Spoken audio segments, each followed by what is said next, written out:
Syederalun sejumlah massa yang berasal dari berbagai ormas Islam menggelar aksi di halaman Masjid Raya Baitur Rahman Banda Aceh pada Jumat 3 Februari 2023 ba'da sholat Jumat.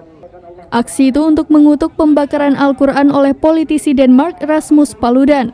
Pembakaran itu dilakukan di Kedubes Turki di Swedia. Dalam aksi itu, para aktivis ormas Islam yang menamakan diri Aliansi Bela Islam melakukan pembakaran bendera Denmark hingga Belanda. Bahkan, pembakaran bendera juga ikut dilakukan oleh anggota DPRA Tengku Muhammad Yunus. Koordinator aksi Tengku Junaidi Yusuf menyampaikan mereka mengecam tindakan politikus Denmark yang membakar Al-Quran.